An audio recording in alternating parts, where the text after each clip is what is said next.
Hello everyone, today we are switching things up a little bit, and instead of coding or math or anything interesting like that, we are hitting one of the most boring standardized testings ever, the ACT.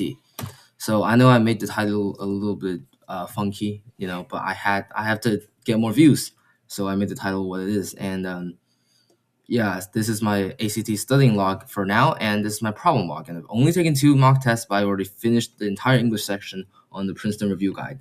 And as you can see, I haven't taken a single mock after I finished that guide, but that's why today I'm only here to just review some problems and just kind of go over my progress so far and my plan for the next few days. Because a pattern that I've observed with my grinding is that I can only truly grind when there's people watching me grind.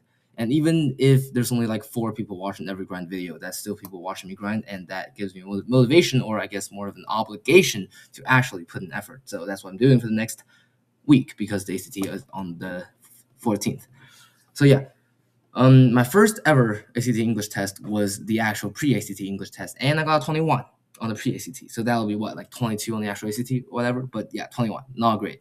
So then I reviewed the little grammar website. As you know, you just search up ACT grammar in the first website that pops up, and I got a 27 on my very second mock. And this is actually my only second complete mock, because I've never mocked another complete test after that. As you can see, the third mock was missing 7 questions because I was an idiot and did the ACT quiz on their website, and that was actually the first 7 questions of their full test. So, friendly reminder, do not do the quiz if you are planning on doing the full test still, because that takes away 7 questions from your test. But anyways, let's talk about the first one first. So this was the first practice test, and ACT English was honestly not even that hard. The first problem I missed was a comma splice, problem 3. Let's take a look at that. Okay, which makes it grammatically correct. To carry, catch, and throw the thingy, they have to hold 2 thingies, and these are sticks made of hard wood with a nested scoop at the end. These are sticks. So first of all, this is obviously a complete statement. To catch, carry, and throw the thing, they have to hold 2 things.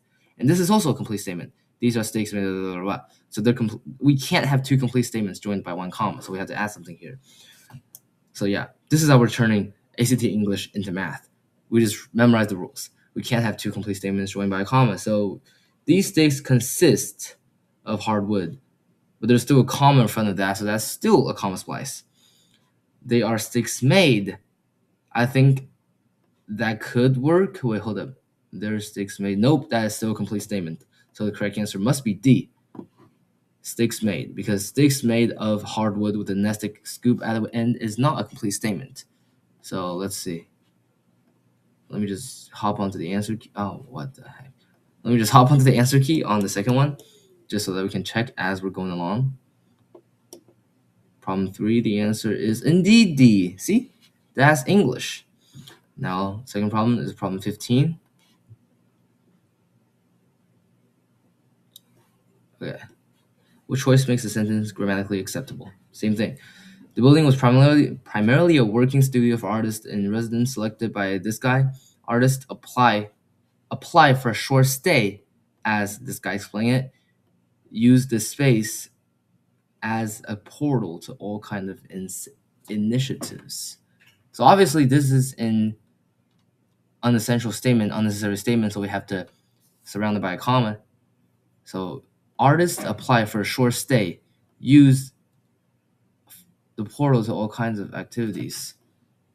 So we probably need an and there, I would say. Artists apply for a short stay and use the space as a portal to all kind of artistic initiatives. Let's see if that's the answer. B for 15. Oh, that is indeed B. Look, see how math is working for English right now?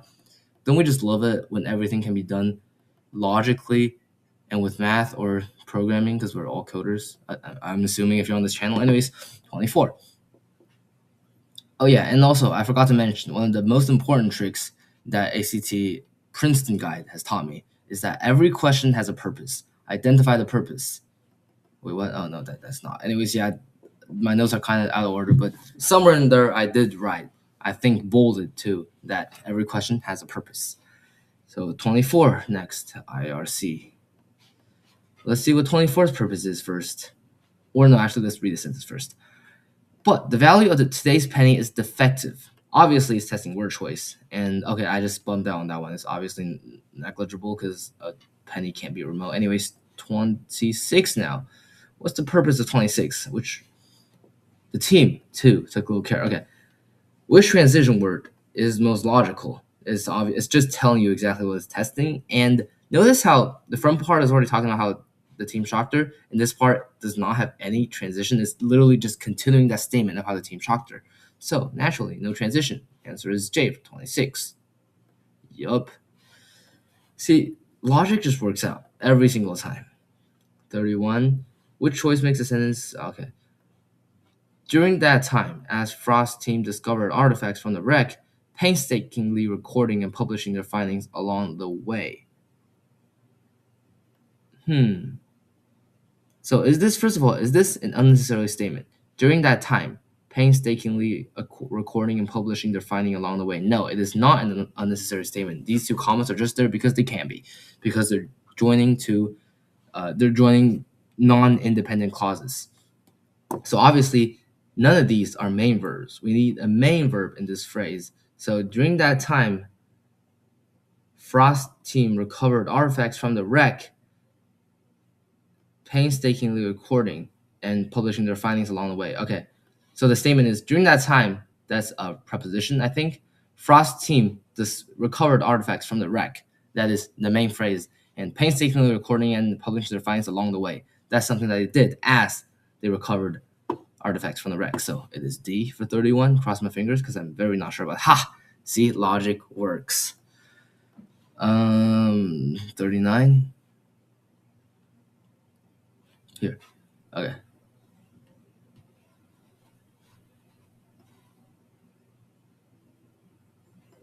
So we need this thing to probably be right after where the nebula is introduced. This is also a very important thing.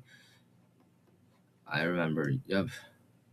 When asked about orders, there usually always are two sentences or paragraphs that contains the same phrase or talks about the same phrase. In this case, that is nebula.